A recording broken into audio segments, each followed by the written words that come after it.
May 29, 1971, high school students Cheryl Miller and Pamela Jackson were on their way to an end-of-year party when the friends they were following made a wrong turn. They doubled back, but when the driver of the car checked the rear view, the headlights from Cheryl and Pamela's car were gone. Local authorities immediately took up the case, and despite years of searching, they found no trace of Cheryl and Pamela. Speculation swirled as to the fate of the missing girls, though it wasn't until decades later that authorities finally found answers. At the start of the investigation, things didn't add up. According to the friends they were following, neither Cheryl nor Pamela had been drinking before getting in the car. They had actually been with Cheryl's grandmother in the hospital before meeting up with the group. Additionally, there had been no signs of a crash in the area where they disappeared, and there were no tracks indicating they'd gone off-road. It was as if they'd simply vanished into thin air. But in rural South Dakota in the early 1970s, missing child cases weren't cause for the 100-person manhunts you see today. With the free-spirited attitudes of the 60s having carried over to the youth of this new decade, many disappeared teens were simply thought to have packed up and headed for California. Back then, if a kid turned up missing, it actually was far more likely that they were a runaway, recalled former Clay County Deputy Sheriff Jim Rowenhorst.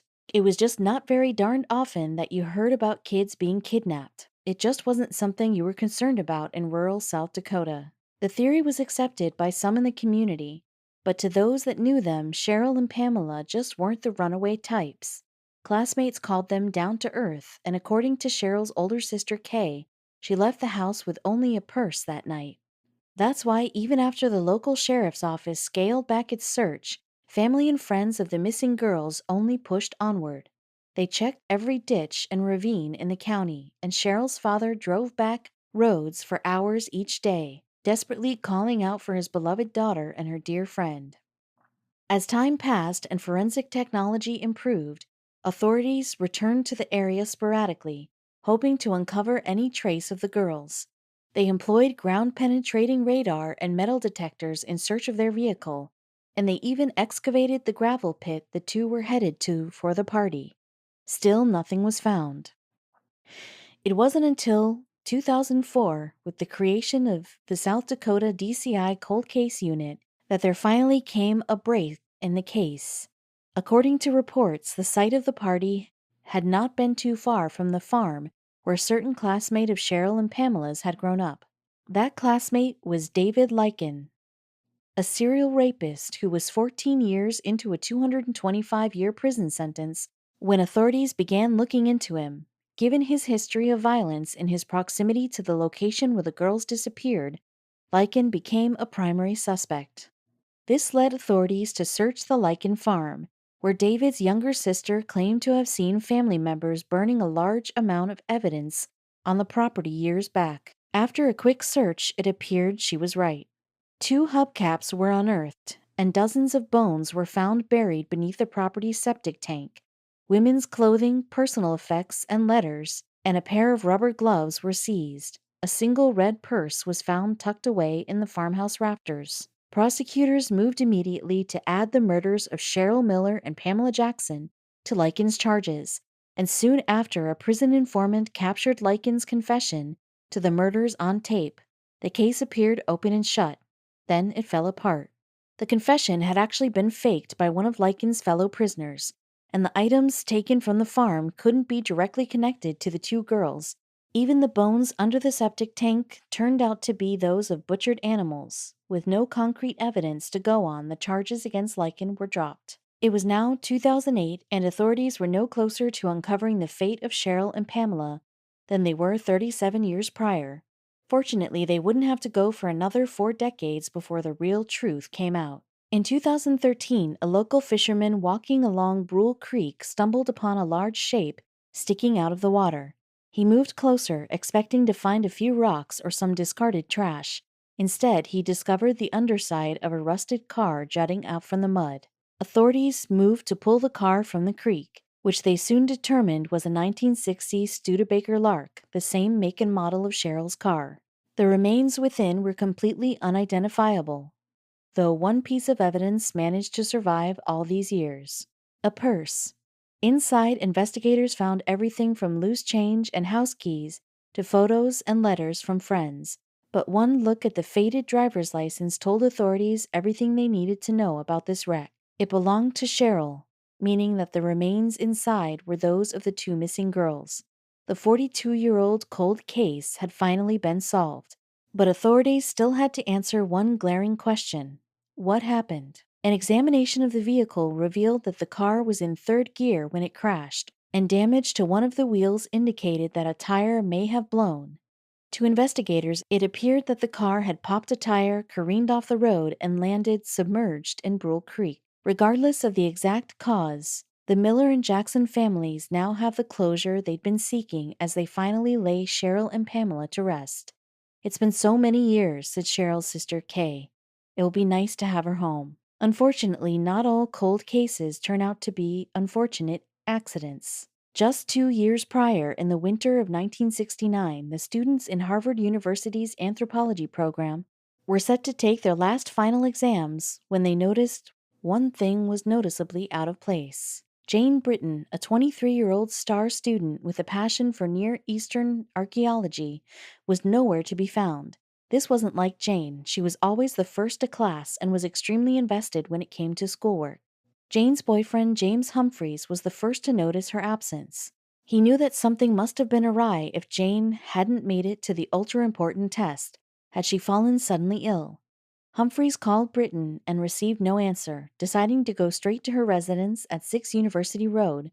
Britton lived alone in a fourth-floor apartment, but had lots of neighbors, many of whom were involved in the Harvard community. The nervous boyfriend knocked on the door. Hearing nothing, he waited a second, then knocked again. With no response, then he heard another door creaking open in the hallway, and he looked up in alarm. Standing behind him was none other than Donald Mitchell, Jane's friend and next-door neighbor. Warily, the two men decided to enter the silent apartment. They took a deep breath and crossed the threshold. Donald, Mitchell, and James Humphreys gasped. They had found Jane Britton, but she was not in good shape. The young woman was lying face down on the floor and appeared to be stiff. Filled with unspeakable horror, Mitchell slowly turned over the girl's cold body. Suddenly he jumped back. The front of her torso was completely soaked in blood. The two men called the police and waited. As soon as the police arrived at the scene of the crime, they began the hard work of piecing together exactly what happened the night before that had led to Jane's early demise. Eyewitness accounts stated that she'd spent the evening ice skating and getting dinner with her friends and boyfriend. Then, at 10:30 p.m., she and Humphreys returned to her apartment for a hot cocoa. Britton would only leave the apartment one more time before coming back for the final time that night. She'd gone over to Mitchell's apartment to retrieve her cat, Fuzzy, and indulge in a bit of late-night sherry. She then arrived home around 12:30 a.m. However, despite the sherry, toxicology reports would soon reveal that the alcohol never entered her bloodstream at all. This led investigators to conclude that the girl had been murdered within an hour of leaving her neighbor's residence. The cops asked neighbors to reveal anything they might have seen or heard that seemed out of the ordinary. The Mitchells insisted nothing had caught their attention. However, other neighbors did have some suspicious details to share. One building resident reported hearing strange noises coming from Britton's fire escape the night before, while another related seeing a strange man running through the streets at around 1:30 a.m. While these reports definitely raised eyebrows, they weren't incredibly helpful. There was no sign of forced entry, and in fact, Britton's door had been unlocked. This particular detail was the source of much controversy. This is because a girl had been murdered in the very same building not 6 years prior by the Boston Strangler himself. Security was awful in the building, the doors were impossible to lock, and public outrage over the perceived negligence grew. Although it found that Britton had been sexually assaulted, semen was found at the crime scene. Back in the 1960s, investigators didn't have the technology necessary to connect the sample to a specific perpetrator. The investigation kicked off with law enforcement training a lens on those in her community, specifically students in her anthropology department who she'd gone on a recent school-related trip to Iran with. One of the reasons for this was that red ochre, a clay-like substance used in ancient Persian burial rituals, had been found on the body. Detectives assumed the killer must have had intimate knowledge of Iranian culture. Reports also circled of apparent animosity on the Iran trip. This added more credence to the theory that one of her own classmates may have played a part in Jane's brutal killing. Soon, however, things would take a surprising turn. Investigators realized that the ochre was not symbolic, but rather had come from Jane's own paintings. Additionally, students and professors said the perceived hostility in the trip had been way overblown. Their only lead had been effectively squashed. Still, there was one more concerning detail that detectives continued to focus on. A stone given to Jane by the Mitchells, one sharp enough that could ostensibly be capable of killing someone, was missing from her apartment. Was this the murder weapon? A mere 2 days after her body was found, the Cambridge police chief came out with a decisive announcement. First off, they'd found the sharp rock in question, and secondly, they were closing the case to the public until further notice. The blackout of information didn't stop people from speculating, though. Some said that given how well liked Jane was in her community, the murderer had to have been a stranger. Others thought about it a bit differently. Some people claimed that Jane was a little too friendly and sometimes hung out with the countercultural crowd, the hangers-on and acid heads, who you would not call young, wholesome Harvard and Radcliffe types. An anonymous source close to Britton remarked. Rampant rumors persisted while evidence dwindled. Without any concrete facts to go off of, speculation could only go so far. Eventually, the case stopped progressing completely. Jane's mother died in 1978 and her father in 2002, both going to their grave not knowing what had happened to their little girl. Decades passed and the world slowly seemed to forget about Jane. Then, in 2017, things took a decidedly dramatic turn when multiple requests from the public to reopen the case were finally granted. Finally, a half-century after Jane was found dead in her apartment, the semen samples recovered from the crime scene were tested. By this point, the technology was advanced enough that results could connect them with a suspect, and that's exactly what happened. The semen was consistent with a man named Michael Sumter. He was a convicted rapist and murderer, and his rap sheet undoubtedly fit the bill of someone who would commit such an unspeakable crime. There was one slight issue, though. Michael Sumter was dead. He'd passed away years earlier in 2001. In order to confirm him as the killer, they used the next best thing, his brother's DNA. Sure enough, it was a match. After all these years, the truth was finally out. Not only was there forensic evidence to implicate Sumter, but the timeline also matched up. He'd been working less than a mile away from Jane's residence during the time of her death. To make things even more tragic, Sumter had assaulted another woman in the same neighborhood 3 years after Jane's death. If only her murder had been solved earlier, then a second woman might have been spared. A half-century of mystery and speculation has clouded the brutal crime that shattered Jane's promising young life and our family, Jane's brother has said. The DNA evidence match may be all we ever have as a conclusion. Learning to understand and forgive remains a challenge. It's tragically common for cases to go unsolved. That's why it's so cathartic when closure actually is reached. When one California adventurer started out on the journey of his life, he had no idea he'd wind up at the center of one of the strangest cold cases in American history.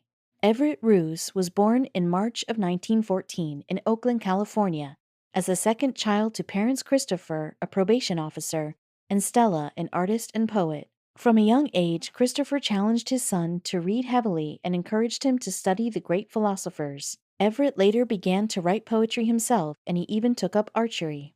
But it was adventure that became Everett's true passion, and he began showing an appetite for it as early as 1930, when he was just 16 years old. During the summer, Everett hitchhiked from Oakland to the town of Carmel by the Sea, an impressive 100-mile journey. The following year, after graduating from Hollywood High School, Everett purchased a burro and set out on his first major expedition. Over the course of 10 months, Everett would come to see iconic locations like the Grand Canyon and Zion National Park. Not only was this trek an ambitious one, but it also set the foundation for the adventures Everett would seek out in the years to come. Unbeknownst to the young explorer, however, his next expedition would change everything. In November of 1934, 20-year-old Everett Ruse rode into the remote Utah township of Escalante, accompanied by 2 pack burros. A settlement founded by Mormons in 1876, Escalante was a place where the arrival of a stranger was a rarity. Everett made his camp just north of the town, pitching his tent in a sun-baked area along the Escalante River that was perfect for midday naps. The townspeople visited Everett often, making small talk and giving the friendly adventurer the lay of the land. The children of Escalante took a particular shine to Everett, and during his time there he took them riding and even treated them to a movie. After spending a few nights in town, Everett packed his burros and disappeared into the wilds of Utah. He was never heard from again. So what happened to the young explorer? Well, in 1999, David Roberts, an adventure writer for National Geographic magazine, sought to find an answer to the 65-year-old mystery. The first stop on his investigation? Escalante. After arriving in town, Roberts sat down with 74-year-old Norm Christensen, one of the children charmed by Everett during his stay in Escalante in 1934. Norm, who was only 10 at the time, was one of the last people to see Everett Roos alive. According to Norm, Everett set off into the Utah desert after leaving Escalante, traveling southeast along the hole in the rock trail. This historic route had been plotted by 19th century Mormon settlers and was a tried and true passageway for navigating the desert, or so they believed. Roberts also spoke to a 91-year-old man while in Escalante named Melvin Alvey, who met Everett during his stay in town all those years ago. Melvin wasn't surprised that Everett had disappeared, as even then he believed that the young man was ill-equipped to survive the harsh winter climate of the Utah desert. However, historical reports show that Everett was still alive at least a week after leaving Escalante, having traveled 50 miles through the desert. We know that he came across 2 shepherds and some cattlemen, but after that, he simply vanished. Despite Everett's disappearance, red flags weren't raised until almost 3 months later. This wasn't out of the ordinary, though, as Everett had sent a letter to his family weeks earlier saying that his journey would likely prevent him from communicating for a month or 2. But when the letters Christopher and Stella sent to Marble Canyon, Arizona, the place where Everett was expected to reemerge into civilization, were returned unopened, they quickly grew concerned. After contacting the postmistress, a search party was dispatched from Escalante in March of 1935. Eventually, the same 2 shepherds that had crossed paths with Roos the previous November stumbled upon an old campsite in a steep-sided canyon known as Davis Gulch. Although Everett's burros were found alive, albeit severely malnourished, there was no sign of the young explorer, his diary, or his camping gear. While no traces of Roos were found, it was widely believed that he was murdered while trekking through the desert. More specifically, the group of cattlemen who were the last to see him alive were the supposed culprits behind Everett's disappearance. In fact, Norm Christensen revealed that one of the cattlemen, a man by the name of Keith Riddle, had confessed to Everett's murder. However, Riddle died in 1984, and no definitive evidence was ever found that pinned him to the crime. But in 2008, 74 years after Everett's disappearance, a tip from a Navajo who claimed to have witnessed Everett's murder led a man named Danny Belson to the skeletal remains of a body at Comb Ridge. The bones, found in a crevice 60 miles from Everett's last camp, were tested against the DNA of Everett's nieces and nephews. It was a match. Heartbreakingly, however, it was later discovered that the DNA test had been botched and that the Comb Ridge remains belonged to a Native American.